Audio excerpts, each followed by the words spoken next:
Good evening to all our viewers and listeners. Welcome to our another edition of Bible reading. Wow! I'm so excited for another Bible story. Today we will read the story of David and Goliath, taken from the first book of Samuel, chapter 17. I want you all to listen because I am sure you will love and learn from this story.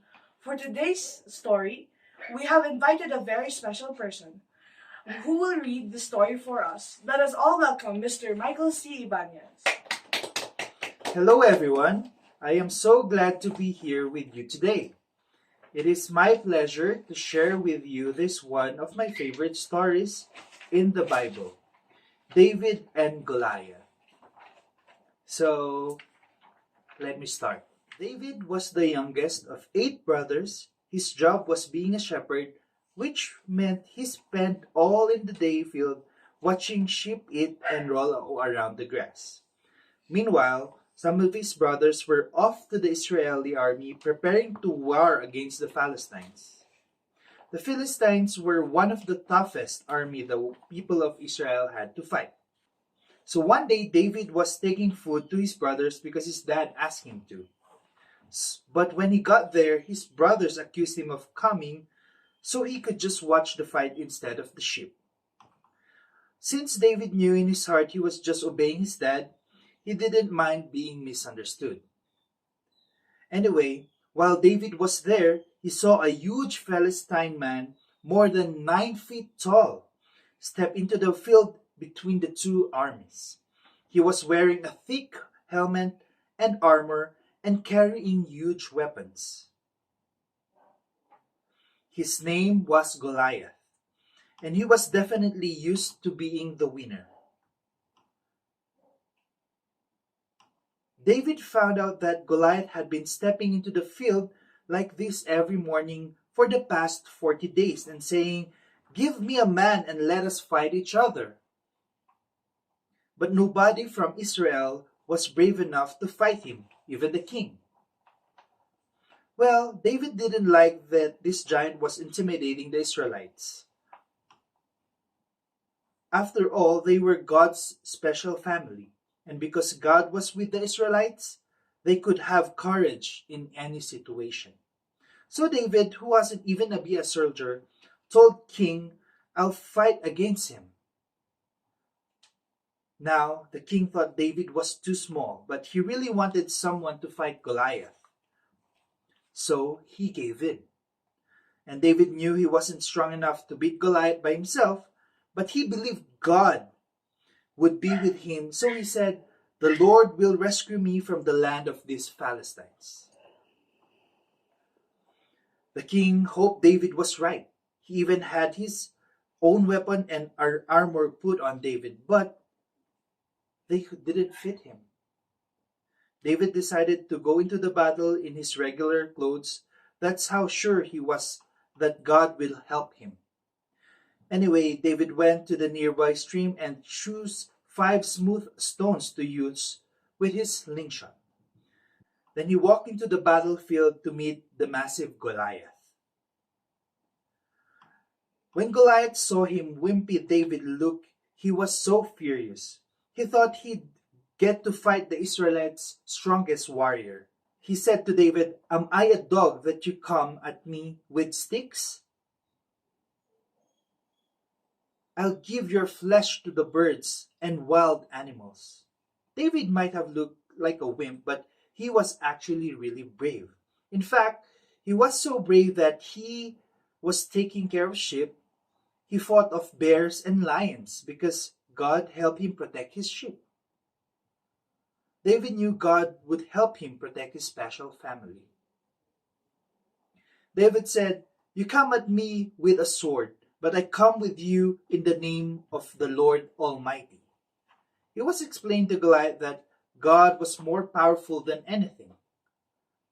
So he also added that he would feed Goliath's flesh to the birds, which made the giant even more mad.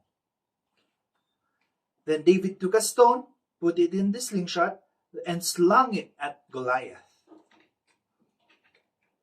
Goliath didn't even get a chance to swing a sword. because the stone hit him right in the forehead and sunk in deep. He face planted straight into the ground. Nobody could believe it. Then David ran over, took hold of the giant's sword, and drew it from the sheath. He took the sword and cut off Goliath's head. David carried the head all the way back to Jerusalem. And when the Philistines' army realized that Goliath was dead, they started running away like a bunch of scaredy cats. The Israelites chased the Philistines, shouting loudly, they had won. God used David, who was just an average kid, to rescue his people. And that's the story of David and Goliath. Indeed, that is an amazing story. This familiar Bible story reminds us of the courage in men's hearts when their faith is placed entirely in God.